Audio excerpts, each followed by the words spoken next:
बिस्मिल्लाहिर्रहमानिर्रहीम। Dear student, अस्सलामु अलैकुम वरहमतुल्लाहि वबरकातुहू। आज जो एक्सरसाइज जो 3.3 है, न्यू क्लास 9th की जो मैथ बुक है, उसका आगाज़ करने जा रहे हैं।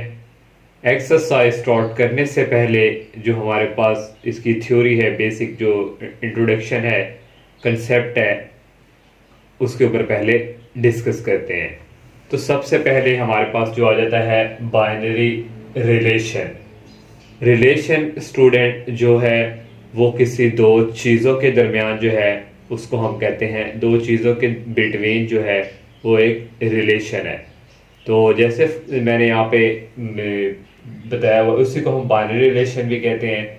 बिटवीन टू पर्सन और या ऑब्जेक्ट्स, दो पर्सन या ऑब्जेक्ट्स के दरमियान, दो इंसानों के दरमियान। जैसे स्टूडेंट मदर और सन, माँ और बेटे का एक जो है रिलेशन है, इसको हम बाइनरी रिलेशन ही कहते हैं। और एक हस्बैंड और वाइफ का, और बी ब्रदर और एस सिस्टर। तो ये स्टूडेंट इस तरह ये बाइनरी रिलेशन है। तो अगर हम मैथमेटिक्स के थ्रू देखें स्केयर के हवाले से रिलेशन, तो 25 और 5 का स्केयर होता है 25। तो इस तरह स्टूडेंट ये एक रिलेशन है। और इक्वल की अगर बात करें तो इसमें 2 × 2 4, और यहाँ देखें 4 ही है। तो ये इक्वल मैथमेटिक्स के थ्रू ये उसने कुछ एग्जांपल्स दी हुई हैं। तो रिलेशन को ऑर्डर पेयर की फॉर्म में किस तरह लिखते हैं? A relation is a set of order pair. तो हमारे पास स्टूडेंट कोई से दो जो सेट दिए होते हैं उनका क्रॉस मल्टीप्लाई जब करवाते हैं तो इस तरह स्टूडेंट ये हमारे पास इस तरह कुछ आते हैं। तो ये हमारे पास जो है 0 1 1 2 2 3 3 4, इसको हम कहते हैं ऑर्डर पेयर। इसको कहते हैं ऑर्डर पेयर। इस ऑर्डर पेयर को हम जो है एक रिलेशन ऑफ सेट में इस तरह लिखते हैं, और रिलेशन को हम स्मॉल आर से यहाँ पे डिनोट करेंगे। तो इसके अंदर ये जो एलिमेंट्स ये जो आ रहे हैं इसको हम कहते हैं ऑर्डर पेयर। और एक आ जाता है कार्टेशियन प्रोडक्ट। कार्टेशियन प्रोडक्ट क्या होता है? दो सेट जो होते हैं उनका क्रॉस मल्टीप्लाई ए क्रॉस बी करवाया जाए, और वहाँ से जो हमारे पास उसके एलिमेंट होंगे, ऑर्डर पेयर का जो फर्स्ट एलिमेंट होगा वो जो है सेट ए के अंदर होने चाहिए, और जो सेकंड एलिमेंट होगा वो सेट बी के अंदर होना चाहिए। तो उसको हम कहते हैं कार्टेशियन प्रोडक्ट। डेफिनेशन भी मैंने यहाँ पे मेंशन की है, two sets A and be in the set of all order pair. दो सेट का जो है हम जब क्रॉस मल्टीप्लाई करके ऑर्डर पे करवाएंगे, where the first element is from A, उसका जो फर्स्ट एलिमेंट होगा वो ए से होगा और सेकंड एलिमेंट बी से। ये एग्जांपल मैंने यहाँ पे लिखी है, ए 1 2 और बी एक्स वाई। 1 को 2 एक्स के साथ मल्टीप्लाई करवाया, फिर 1 को वाई के साथ, फिर इसी तरह 2 को एक्स के साथ और 2 को वाई के साथ। तो स्टूडेंट ये ए क्रॉस बी, तो ये हमारे पास ऑर्डर पेयर है। इसका जो फर्स्ट एलिमेंट है उसने कहा एक्स का होना चाहिए, फर्स्ट 1 है, और 1 अगर 2 दफा है तो 1 टाइम लिखेंगे 1 और 2। तो ये देखिए 1 और 2 ए के एलिमेंट ही है और ए के सेट ही है। सेट सेकंड जो है एक्स वाई, तो ये एक्स और वाई बी में ही आ रहे हैं। तो ये क्या हुआ? Cartesian product. और एक बात इसमें डोमेन और रेंज की, ये जो ऑर्डर पेयर हुआ करेगा, ये इसका जो फर्स्ट एलिमेंट है इसको हम कहा करेंगे डोमेन, और जो सेकंड एलिमेंट हुआ करेगा उसको कहते हैं रेंज। तो फर्स्ट एलिमेंट को डोमेन और सेकंड एलिमेंट को रेंज। जब एक्सरसाइज के क्वेश्चंस करेंगे वहां वो कहेगा कि रिलेशन में से आप डोमेन और रेंज भी बताएं। तो डोमेन फर्स्ट एलिमेंट और रेंज सेकंड एलिमेंट। तो अब नेक्स्ट जो है फंक्शन से रिलेटेड टॉपिक है, उसके ऊपर डिस्कस करते हैं। फंक्शन जो है स्टूडेंट, इसकी डेफिनेशन है इम्पोर्टेंट पार्टिकुलर टाइप, एक जो है ख़ास किस्म का जो पार्टिकल टाइप है रिलेशन की, उसको फंक्शन कहेंगे। जब हम let A and B two non empty sets, A और बी जो है दो कोई सेट लेंगे, नॉन एम्प्टी खाली सेट हम नहीं लेंगे, सच दैट उसमें ये कंडीशन दी हुई है, ये कंडीशन होगी तो उस वक्त ये क्या होगा? फंक्शन। तो सबसे पहले f is a relation from a to b जो फंक्शन है वो ए से बी का रिलेशन बनाएगा, डेट इज एफ फंक्शन जो है वो सबसेट हो ए क्रॉस बी का। तो नेक्स्ट उसने कहा हुआ है domain of f is equal A. जो डोमेन है हमारे पास, जो फंक्शन होगा उसका जो फर्स्ट एलिमेंट की जो डोमेन होगी वो सेट ए के इक्वल अगर है तो फिर ये सेकंड कंडीशन जो है कंप्लीट। फिर लास्ट पे उसने कहा first element of no two pairs of are equal. वो कह रहा है जो हमारे पास ऑर्डर पेयर होगा उसके जो फर्स्ट एलिमेंट हैं वो आपस में इक्वल नहीं होने चाहिए। फिर then F is said to be a function from A to B, फिर उसको हम फंक्शन कहेंगे ए से बी। ए से बी फंक्शन उसको हम इस तरह भी लिख सकते हैं, function such that A arrow B means function from A to B. तो अब हम कोई एग्जांपल लेके आपको एक्सप्लेन करते हैं। तो ए सेट हमने ये ले लिया और ये बी ले लिया, इसके ऑर्डर पेयर बनाए 0 को 3 के साथ और 1 को 5 के साथ, 3 को 7 के साथ, 9 के साथ और 4 को 11 के साथ। तो स्टूडेंट इसके जो फर्स्ट एलिमेंट देखें हमारे पास इक्वल नहीं है। फर्स्ट एलिमेंट यहाँ 0 है, यहाँ 1 है, यहाँ 2 है, यहाँ 3 है, यहाँ 4 है, ये आपस में इक्वल्स नहीं है। तो इस वजह से ये जो है कंडीशन ये भी यहाँ पे कंप्लीट हो रही है। तो ये कंडीशन कंप्लीट होंगी तो फिर ये हमारा क्या होगा, फंक्शन। अब नेक्स्ट आ जाता है टाइप्स ऑफ फंक्शन। फंक्शन की जो टाइप्स हैं उसमें सबसे पहले आ जाता है इनटू फंक्शन। इनटू फंक्शन जो है इन अ फंक्शन एफ, कोई फंक्शन हम लेते हैं ए से B is such that if range of F not equal to B, उसकी जो रेंज होगी फंक्शन की वो बी के इक्वल ना हो, फिर वो क्या होगा, इनटू फंक्शन। जो डायग्राम के थ्रू मैंने यहाँ पे किया हुआ है, ये ए सेट है, इसके अंदर 1 2 3 एलिमेंट है और ये बी है, इसमें 2 4 6 7 है। देखो स्टूडेंट 1 2 के साथ है, 2 4 के साथ अटैच है, 3 6 के साथ और 7 अकेला है। जब इसका फंक्शन बनाएंगे ए से बी मल्टीप्लाई 1 को 2 के साथ, 2 को 4 के साथ और 3 को 6 के साथ, इसकी रेंज क्या है मैंने बताया था, सेकंड एलिमेंट जो है वो रेंज होती है, रेंज है 2 4 6। तो बी एलिमेंट है 2 4 6 7, तो रेंज जो है वो बी के इक्वल नहीं है, तो इसलिए क्या है, इनटू फंक्शन। और नेक्स्ट इसके आगे आ जाता है टाइप इसकी 1 1 फंक्शन। ये 1 1 फंक्शन है। 1 1 फंक्शन को इंजेक्टिव फंक्शन भी कहते हैं। इसमें है definition, if a function from A to B, अगर जो फंक्शन है वो ए से बी हो, such that second elements of no two of its order pairs are same. वो कह रहा है कि जो सेकंड एलिमेंट्स के जो ऑर्डर पेयर हैं वो सेम नहीं होने चाहिए। उसका कहने का मतलब है कि जो बी के सेट हैं ये किसी ए के एक एलिमेंट के साथ ही अटैच हों। देखो ए इसके साथ ये बी, इसके साथ ये सी, ऐसा नहीं कि ये ए इसके साथ और इसके साथ भी हो, किसी एक एलिमेंट्स के साथ हो, तो वो फिर क्या है, 1 1 फंक्शन। और नेक्स्ट आ जाता है onto function. Onto function में ये है कि रेंज ऑफ एफ जो है वो इक्वल होनी चाहिए बी के। जो सेट ऑफ एफ है वो होगा, उसके में जो रेंज होगी वो सेट बी के इक्वल होगी। या फिर इस तरह every element of B is the image of some element of B. A B का हर एलिमेंट जो है ए के एलिमेंट के साथ इमेज बना रहा हो। तो ये स्टूडेंट देखेंगे ये सेट ए है और ये सेट बी। C1 देखें स्टूडेंट की M1 के साथ है और इस तरह C2 भी देख लें इसके साथ है। उसने कहा बी का हर एक एलिमेंट जो है ए के साथ, तो इस तरह ये इसके साथ इमेज बना रहा है। इसकी ये एग्जांपल है स्टूडेंट, C1 को M1 से, इस तरह C2 को फिर M1 से, C3 को M2 से। तो इसकी स्टूडेंट रेंज देखिए M1 से मैं 1 टाइम M1 और M2 है, तो रेंज जो है वो सेट B के इक्वल है। तो इस तरह ये क्या हुआ, ऑन टू फंक्शन। नेक्स्ट है 1 1 एंड ऑन टू। अब इकट्ठे आ गए 1 1 और ऑन टू। इसको कहते हैं बाइजेक्टिव फंक्शन। इसमें होता है इफ इट्स बोथ 1 1, अगर दोनों 1 1 और 1 2 हो तो वो क्या होते हैं, बाइजेक्टिव भी उसको कहते हैं। तो 1 1 क्या था हमारा फंक्शन, कि जो उसका जो हमारे पास जो बी का एलिमेंट है वो अकेला ही हो, किसी दूसरे के साथ वो सेम ना हो।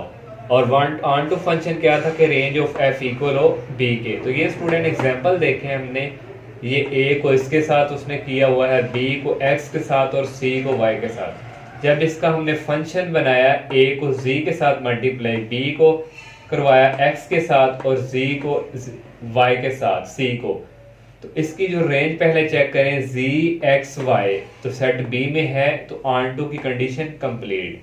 अब नेक्स्ट देखना है कि ये आपस में रिपीट तो नहीं हो रहा, सेकंड एलिमेंट तो नहीं हो रहा किसी एक के साथ, तो फिर ये वन वन भी हुआ, तो इसलिए इसको कहते हैं बाइजेक्टिव फंक्शन। तो ये इसकी टाइप थी फंक्शन की, कुछ टाइप्स थी। अब जो है एक लीनियर रह गया और एक क्वाड्रेटिक, तो उसके बारे में बता दें।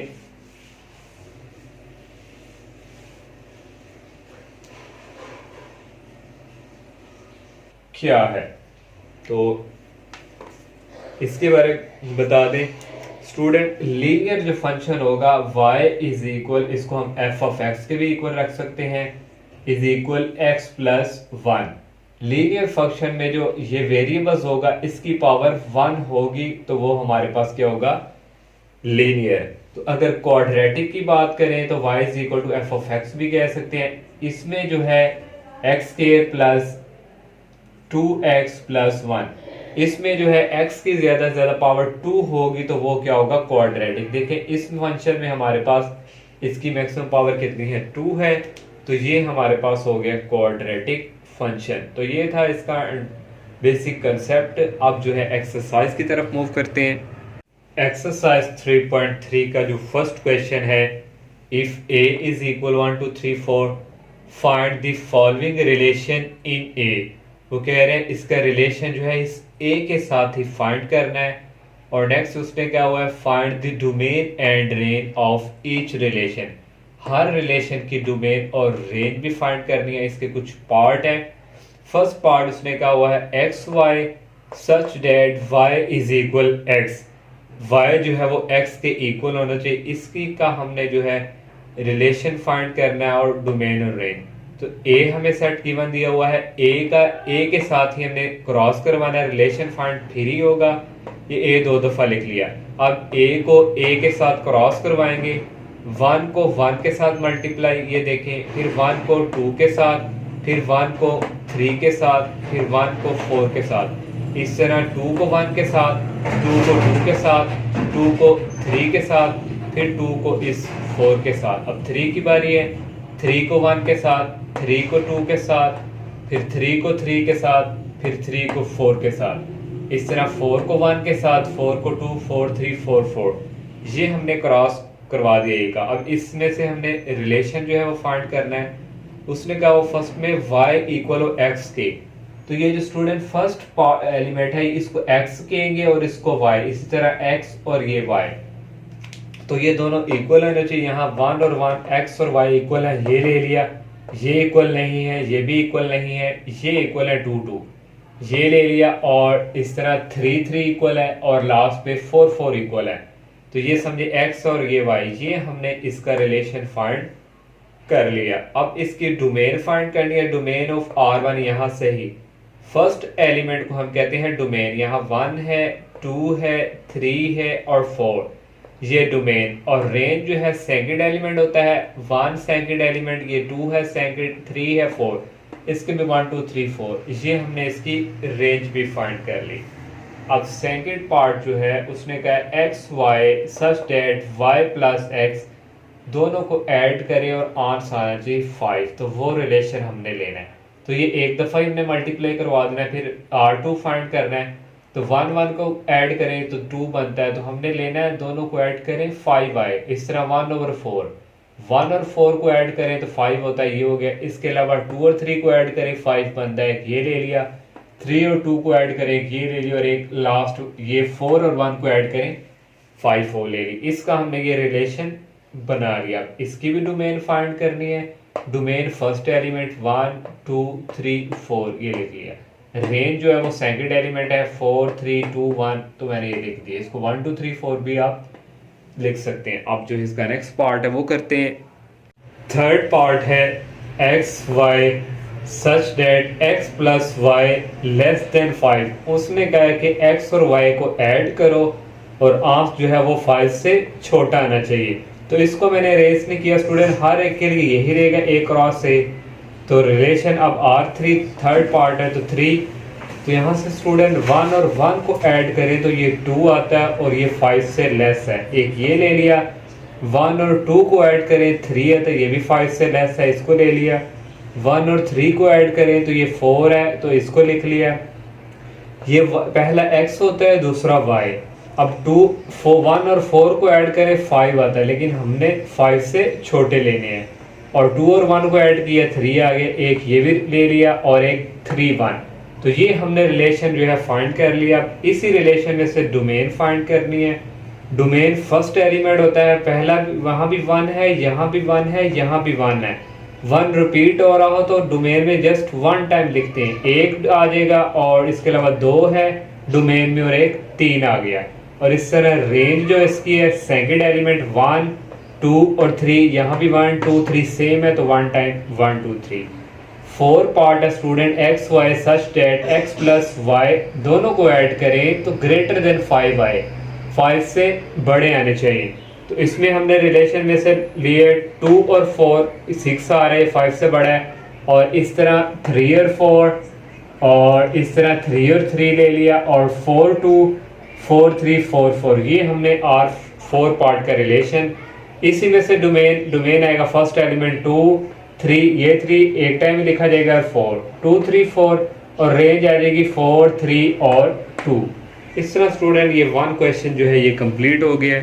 सेकंड क्वेश्चन है स्टूडेंट, इसमें कह which of the following diagram represent function. कह रहा है कि डायग्राम देखें, ये फंक्शन है एंड विच ऑफ टाइप, और किस टाइप का फंक्शन है डायग्राम को देख के हमने ये बताना है।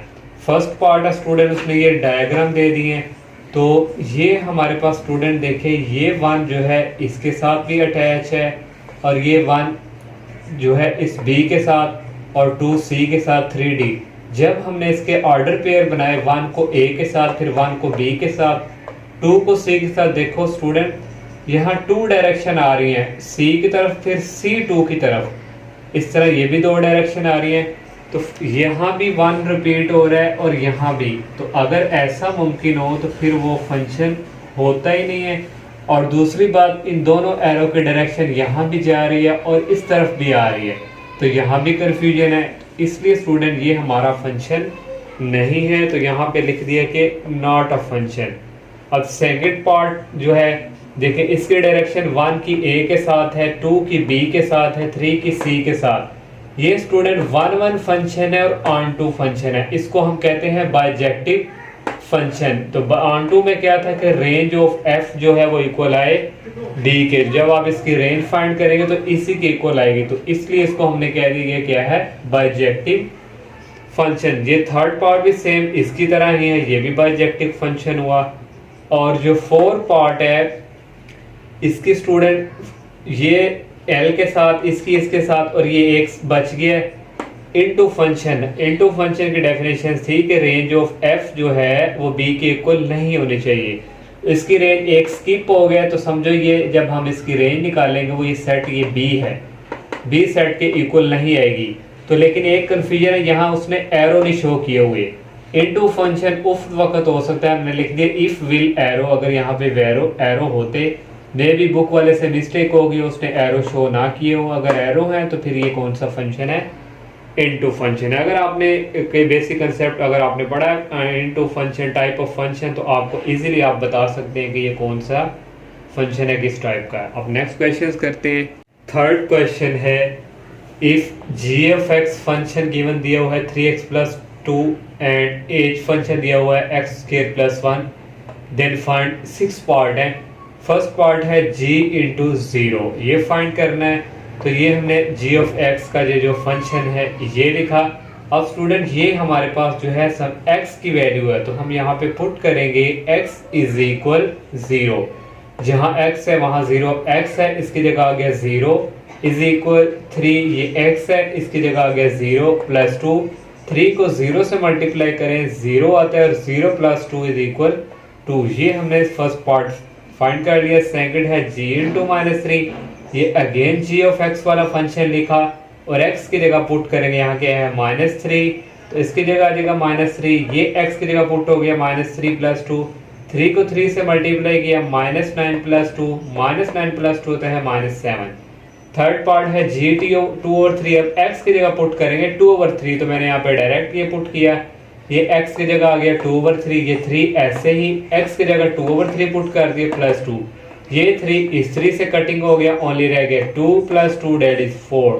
और अब h वाला आ गया h1, तो x की जगह 1 पुट करेंगे, ये x की जगह आ गया 1 और इस x की जगह आ गया 1 का स्क्वायर और ये +1 ऐसे ही, 1 का स्क्वायर होता है 1 + 1, 1 + 1 इज इक्वल 2। अब x की जगह पुट करेंगे -4, इसकी जगह आ जाएगा -4 और x की जगह आ गया -4 का होल स्क्वायर +1, -4 का होल स्क्वायर होता है 16 + 1, दोनों को ऐड किया तो ये आ गया 17। लास्ट पार्ट अब h की जगह स्टूडेंट पुट करेंगे -1/2, इस x की जगह पुट कर दिया -1/2 इक्वल x की जगह -1/2 होल स्क्वायर और ये +1, -1/2 स्क्वायर होता है 1/4 + 1, एलसीएम नीचे आ गया 4, ये 1 ऐसे ही इस 4 को इस 1 से मल्टीप्लाई करवाएं तो ये आ गया 4, 4 + 1 ये आ गया 5/4। इस तरह ये थर्ड क्वेश्चन जो है ये कंप्लीट। फोर्थ क्वेश्चन है given that f of x is equal ax plus b plus 1 where a and b are constant number if f into 3 is equal 8 and f into 6 is equal 14, then find the value of a and b। a और b की हमने value find करनी है। जो हमें एक first function दिया हुआ है f of x is equal ax plus b plus 1, तो पहले भी हमें उसने ये गिवन दिया हुआ है, ये स्टूडेंट जो अंदर 3 है ये हमारे पास x की वैल्यू है, तो यहाँ पुट करेंगे x is equal 3, इस x की जगह आ गई 3 is equal a ऐसे ही, और इस x की जगह ये वैल्यू आ गई 3 plus b plus 1। Next student but f of 3 हमें उसने गिवन दिया हुआ है 8 के इक्वल, ये हमने यहाँ पे लिख दिया, इस f3 की वैल्यू यहाँ पे आ जाएगी 8, 3 को a से मल्टीप्लाई किया 3a प्लस b और प्लस 1, ये 1 को इस तरफ लेके आए, प्लस का इस तरफ आ गया माइनस में हो गया 3a प्लस b ऐसे ही, तो पहले लिख लिया 3a plus b is equal 8 में से 1 निकालने आ गया 7, इसको इक्वेशन नंबर 1 का नाम दे दिया।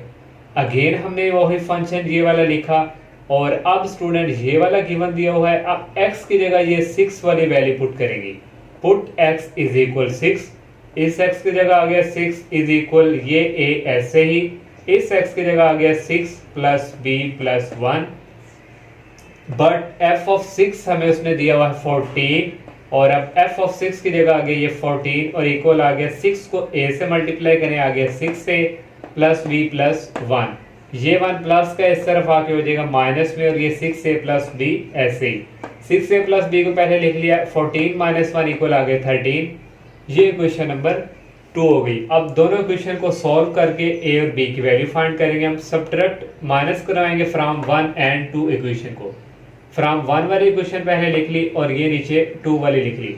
जब भी माइनस करते हैं तो साइन नीचे क्या हो जाते हैं चेंज, ये प्लस का था ये माइनस का हो गया, ये प्लस का ये माइनस का हो गया, यहाँ भी प्लस का था इसको हमने माइनस का कर दिया, 3 माइनस 6 माइनस 3 होगा, ये कटिंग हो जाएगा इनका, 7 माइनस 3 आ जाएगा -6, a की वैल्यू निकालिए, ये माइनस और माइनस काट देंगे, ये 3 इधर आके क्या हो जाएगा डिवाइड, 6 को 3 पे डिवाइड करें तो आ जाएगा 2, a की वैल्यू आ गई 2, इसको क्वेश्चन नंबर 1 या 2 में पुट कर देंगे तो b की वैल्यू आ जाएगी, हमने इसको पुट इन कर दिया 1 में तो ये आ गया 3, a की जगह हमने वैल्यू पुट की है 2 तो यहाँ आ गया 2 और ये plus b equal 7 plus b equal 7, 3 को 2 से मल्टीप्लाई किया 6 आ गया प्लस b इज इक्वल 7 और b इधर ही शिफ्ट 6 को उस तरफ लेके जाएंगे हो जाएगा माइनस में, b की वैल्यू 7 माइनस 6 इक्वल आ गई 1, इस तरह सो a इक्वल 2 और b इक्वल 1। अब नेक्स्ट क्वेश्चंस करते हैं। नेक्स्ट 5 क्वेश्चन है, ये सेम टू सेम क्वेश्चन जो 4 किया है उसकी तरह ही है। गिवन डेट अब दे दिया g of x is equal ax plus b plus 5 और वही स्टेटमेंट है यहाँ g(-1) 0 दे दिया, g(2) 10 दे दिया, ए और बी की वैल्यू फाइंड करनी है। उसी तरह हमने स्टूडेंट जो हमें फंक्शन दिया हुआ g(x) वो लिख लिया। यहाँ g पहले -1 है, x की जगह पुट करेंगे हम -1, तो ये x की जगह हम पुट करेंगे -1, इसकी जगह आ गया -1, ये a ऐसे ही x की जगह आ गया -1 प्लस b प्लस 5। फिर बट g(-1) की वैल्यू इसने दी है 0 के इक्वल, इसकी जगह आ गया 0, a को -1 से मल्टीप्लाई करवाएंगे, -a आ गया प्लस b और प्लस 5। तो नेक्स्ट यहाँ पे स्टूडेंट ये -a प्लस b ऐसे ही लिख लिया, ये 5 उस तरफ जाके क्या हो गया 0, इस तरह 0 - 5 is equal -a plus b। तो 0 - 5 क्या होता है, ये लिख लिया -5, इसको इक्वेशन नंबर 1 का नाम दे दिया। नेक्स्ट g(x) अगेन यही स्टूडेंट लिखा, और अब ये हमारे पास है x की जगह पुट करेंगे 2, x इज इक्वल टू, इस x की जगह आ गया 2 और x की जगह आ गया 2 प्लस b प्लस 5। और तो नेक्स्ट स्टूडेंट g(2) उसने दिया हुआ है 10 के इक्वल, इस g(2) की जगह आ गया 10 इक्वल 2 को a से मल्टीप्लाई किया 2a प्लस b प्लस 5, और ये 5 को इस तरफ लेके आएंगे, प्लस का है माइनस का हो जाएगा, और ये ऐसे ही 2a प्लस b पहले लिख लिया, 10 में से 5 निकालें, आ गया 5। क्वेश्चन नंबर 2, दोनों को माइनस करवा देंगे, सब्ट्रैक्ट पहले ये वाली लिख ली और दूसरे नंबर पे जब भी सब्ट्रैक्ट करवाते हैं तो नीचे साइन क्या हो जाते हैं चेंज, ये माइनस का हो गया, ये भी माइनस का, और ये भी, ये कैंसिल हो गए, -a - 2a ये हो जाएगा -3a, -5 प्लस होके -10, ये माइनस और माइनस कट के a की वैल्यू आ गई 10, 3 उधर जाके क्या हो जाएगा डिवाइड। इसको क्वेश्चन नंबर a की वैल्यू को पुट करेंगे क्वेश्चन नंबर 1 पे, इस a की जगह आ गया -10/3 प्लस b इक्वल -5, b अपनी ही जगह फिक्स, ये माइनस का है दूसरी तरफ जाके होगा प्लस में, नीचे एलसीएम ले लिया 3 को 5 से मल्टीप्लाई किया -15 और ये 10 ऐसे ही, -15 प्लस 10 और ये आ जाएगा -5/3। इस तरह स्टूडेंट ए और बी की वैल्यू फाइंड कर ली। नेक्स्ट क्वेश्चन है, consider the function defined by f of x is equal 5x + 1 if f of x उसने हमें स्टूडेंट यहाँ पे दिया हुआ है 32, then find the x value, x की वैल्यू फाइंड करनी है। ये फंक्शन जो गिवन दिया हुआ हमने ये लिख लिया, बट f of x जो है ये किसके इक्वल है 32 के, इस f of x की जगह आ जाएगा 32 और ये है 5x + 1, ये 1 इस तरफ आके हो जाएगा माइनस में और ये 5x ऐसे ही, 32 में से 1 निकालने आ गया 31 इक्वल 5x। हमने x की वैल्यू फाइंड करनी है, x समझे अपनी जगह फिक्स है, ये 5 दूसरी तरफ जाकर क्या हो जाएगा डिवाइड 31/5, तो ये हमने x की वैल्यू फाइंड कर लिया। अब लास्ट क्वेश्चन करते हैं इसका, ये लास्ट क्वेश्चन 7 है, ये भी क्वेश्चन नंबर 4 और 5 की तरह है। Consider the function f of x is equal cx² plus d where c and d are constant number। if f of 1 की वैल्यू 6 दे दी है, f of -2 की वैल्यू 10 दे दी है और वैल्यू फाइंड करनी है c और d की। उसी तरह जिस तरह 4 और 5 किया, ये फंक्शन हमने ले लिया, ये हमें 1 दिया हुआ है, x की जगह पुट करेंगे 1 और x की जगह आ गया 1 और इस x की जगह आ गया 1² plus t, but f of 1 किसके इक्वल है 6 के, ये हमने यहाँ पे लिख लिया, इस f of 1 की जगह आ जाएगा 6, 1 का स्क्वायर होता है 1, c को 1 से मल्टीप्लाई करवाएं c आएगा और ये आ गया प्लस d। इसको क्वेश्चन नंबर 1 का नाम दे दिया। अगेन हमने ये फंक्शन लिखा है f of x is equal, अब इसकी बारी है, x की जगह ये आ जाएगा -2 पुट करेंगे, put x is equal to -2 और ये x की जगह आ गया -2, c ऐसे ही x की जगह आ गया -2 और ये square plus t, but f of -2 उसने हमें गिवन दिया हुआ 10 के इक्वल, तो यहाँ इसकी वैल्यू आ गई 10 और c ऐसे ही -2 का स्क्वायर होता है 4, तो ये लिख लिया 4c प्लस t, इसको इक्वेशन नंबर नाम दे दिए 2 का। उसी तरह सब्ट्रैक्ट कराना है फ्रॉम 1 और 2 को, क्वेश्चन 1 लिखी c प्लस d लिख लिया पहले इक्वल 6, फिर 4c प्लस d इक्वल लिख लिया 10, तो जब भी सब्ट्रैक्ट करवाएं साइन चेंज हो जाते हैं, ये माइनस का हो गया, ये भी माइनस का, ये भी माइनस का, c - 4c इक्वल होता है 3, साइन इसका बड़ा तो इसलिए स्टूडेंट ये इस तरह आ गया, ये कैंसिल हो गया और 6 - 10 होता है -4। हमने c की वैल्यू फाइंड करनी, ये माइनस और माइनस कट गए, और ये 3 4 के नीचे जाके क्या हो गया डिवाइड, ये c की वैल्यू आ गई। इसको क्वेश्चन नंबर 1 या 2 किसी में पुट कर दे, मैंने यहाँ पे 1 पे पुट कर दी है। ये 6 ऐसे ही इस c की जगह हम पुट करेंगे 4/3 और ये प्लस d ऐसे ही, और ये 4/3 प्लस का है दूसरी तरफ जाके क्या हो जाएगा माइनस में, और ये d ऐसे ही पहले d लिख लिया। नीचे स्टूडेंट एलसीएम आ रहा है 3 को 6 से मल्टीप्लाई करें 18 और ये -4 ऐसे ही 18 में से 4 निकाले आ जाएगा 14/3। इस तरह स्टूडेंट c की वैल्यू आ गई और d की वैल्यू आ गई। और इस तरह ये एक्सरसाइज जो है कंप्लीट हो चुकी है और इस चैप्टर की 3 एक्सरसाइज थी। अब इंशाल्लाह नेक्स्ट लेक्चर में हम इसकी जो रिव्यू एक्सरसाइज है वो करेंगे। अल्लाह हाफिज़।